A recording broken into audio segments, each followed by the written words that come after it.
నమస్తే, welcome to cube TV. నేను గిరిజ. ఇవాళ మనతో పాటు ప్రముఖ ఆధ్యాత్మికవేత్త, న్యూమరాలజిస్ట్, లక్ష్మీ నరసింహస్వామి ఉపాసకురాలు శ్రీమతి శ్రవంతి గారు ఉన్నారు. వారితో మాట్లాడి మనకున్నటువంటి ధర్మ సందేహాలను నివృత్తి చేసుకునే ప్రయత్నం చేద్దాం. అమ్మ నమస్కారం. నమస్తే అమ్మ. అమ్మ, ఇప్పటివరకు మనం అమ్మాయిలకి లేట్గా మ్యారేజెస్, ఇంకా మ్యారేజ్ సెటిల్ అవ్వని వాళ్ళ కోసం చెప్పుకున్నాం కదా. సో మరి అబ్బాయిల విషయంలోకి వచ్చేసరికి కూడా, సో ఎస్పెషల్లీ అమ్మాయిల కంటే కూడా అబ్బాయిల విషయంలో marriages too much of delay అని చెప్పొచ్చు. ఎందుకంటే సో లైఫ్లో సెటిల్మెంట్ ఉండాలి, లేదంటే లగ్జరీ లైఫ్ని లీడ్ చేస్తున్నారా లేదా, సో ఈ విషయాలన్నీ చూసుకున్నప్పుడు సో అబ్బాయిలు ఇంకా బ్యాక్ ఎండే ఉంటున్నారా అని అనుకోవచ్చు. కొంతమంది అయితే కొన్నిసార్లు న్యూస్లో చూసినప్పుడు అనిపిస్తుందమ్మా, సో మ్యారేజెస్ సెటిల్ అవ్వట్లేదని సూసైడ్ అటెంప్ట్స్ చేసిన వాళ్ళు కూడా ఉన్నారు. సో అంటే ఇది ఒక పెద్ద సమస్యగా మారిపోయింది ఈ జనరేషన్లో. మరి ఎందుకు ఏంటి అనేది తెలియదు, కానీ సో అలాంటి వాళ్ళందరి కోసం ఈ సినారియోలో తొందరగా మ్యారేజ్ సెటిల్ అవ్వాలి, సో లైఫ్లో వాళ్ళ వైఫ్తో హ్యాపీగా ఉండాలి అని అంటే ఒక చక్కటి పరిహారం ఏదైనా ఉంటే తెలియజేస్తారా అమ్మ? తప్పకుండా చెప్తాను. ఆంజనేయ స్వామికి దండం పెట్టుకుంటే కనుక తప్పకుండా పెళ్ళిళ్ళు తొందరగా అయిపోతాయి అబ్బాయిలకి. ఓకే, అమ్మాయిలకైనా కూడా. అయితే ఇక్కడ మనం చేయాల్సింది ఏంటి అని అంటే, మీకు శుక్లపక్షం అంటే అమావాస్య తర్వాత వచ్చే మంగళవారం ఓకే ఎప్పుడైనా ఈ రెమెడీ స్టార్ట్ చేయాలన్నమాట. అలా చూసుకుంటే కనుక అమావాస్య తర్వాత వచ్చే ఎప్పుడు ఉంది అంటే 29వ తారీఖు ఉంది, ఏప్రిల్ 29వ తారీఖు.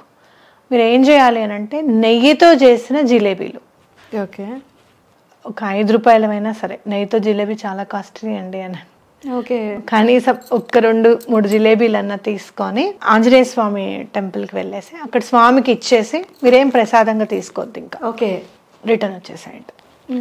అలా మీరు 21 ట్యూస్డేస్ చేయాలి. ఒకవేళ ఈ మంగళవారం కుదరలేదు అనుకోండి, ఇప్పుడు వచ్చే ఏప్రిల్ 29న కుదరలేదు, మళ్ళీ అమావాస్య ఎప్పుడు వస్తుందో అమావాస్య తర్వాత వచ్చే మంగళవారం నాడు స్టార్ట్ చేయాలన్నమాట. అంటే శుక్లపక్షం మొదటి మంగళవారం నాడు ఈ రెమెడీ స్టార్ట్ చేసి కాన్సిక్యూటివ్గా 21 ట్యూస్డేస్ ఖచ్చితంగా ఈ రెమెడీని ఫాలో అవ్వండి. తప్పకుండా మంచి సంబంధం కుదరడానికి అవకాశం ఉంటుంది అబ్బాయిలకి.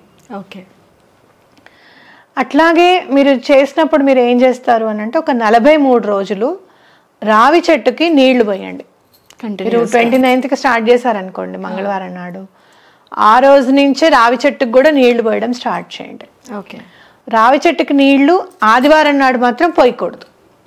అంటే వారంలో మీరు 6 రోజులు పోసేస్తారు, 43 రోజులు అంటే సుమారు 2 నెలలు. అవును, 2 నెలలు అవతలే అనుకోండి. ఎందుకంటే మనం ఖచ్చితంగా 4 ఆదివారాలు వదిలేస్తాం కదా, అవునా? నెలలో 24 రోజులు పోస్తాం, అంటే ఆటోమేటిక్గా 2 months ఖచ్చితంగా చేయండి.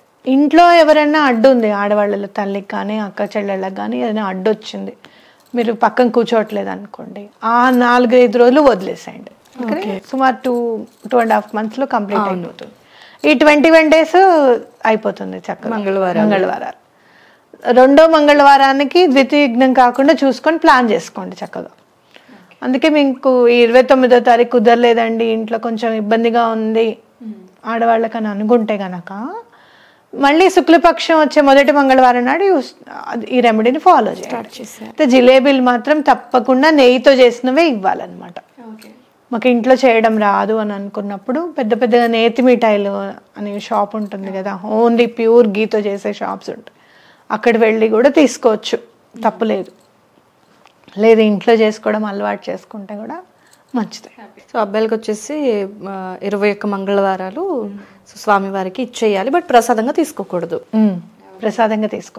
గుళ్ళోనే సమర్పించి దేవుడికి ఇచ్చేసి వచ్చేసేయాలి.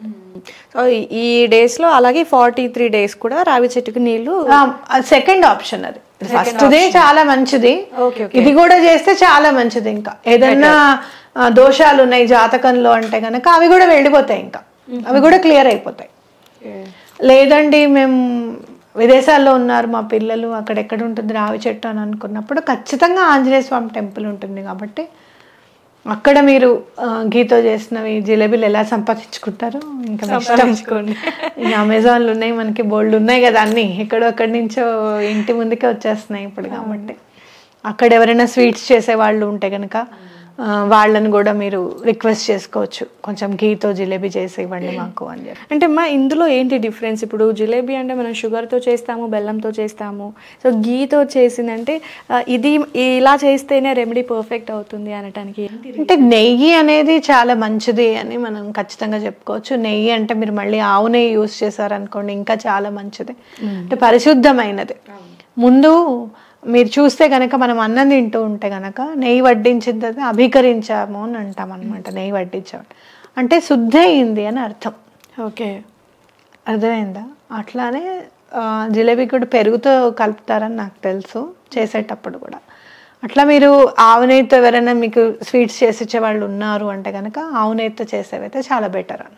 ఓకే అమ్మా. సో లేట్గా మ్యారేజెస్ ఇంకా సెటిల్ అవ్వలేదు అనుకునే అబ్బాయిలకి ఎస్పెషల్లీ సో డిలేస్ అవుతున్నాయి. సో 90s నుంచి ఉన్న వాళ్ళు ఎవరైనా ఉంటే చాలా ఈజీ రెమెడీ మీరు చెప్పింది. అయితే ఒక్కటి టఫ్ ఏంటంటే నెయ్యితో జిలేబీ పట్టుకురావటం. ఏమీ లేదు ఈ రోజుల్లో, అస్సలు సాధించలేదంటూ ఏదీ లేదు. మనం ఇంకోటి మనకి ఏదైనా చెయ్యాలి అని గనక మనకు ఐడియా ఉంటే గనక, మీతో మాట్లాడుతున్నాను ఇక్కడ ఆల్రెడీ ఐడియా వచ్చేస్తుంది. మన ఎవరికో రెమెడీ చెప్పాను, వాళ్ళ ఇంటి దగ్గరే వాళ్ళు క్యాటరర్స్ ఉన్నారు, వాళ్ళకి చెప్దాం మీరు వీళ్ళ దగ్గర తీసుకొని నెయ్యితో చేసేస్తారు అని చెప్పి నా మైండ్లో తిరుగుతుంది ఆల్రెడీ.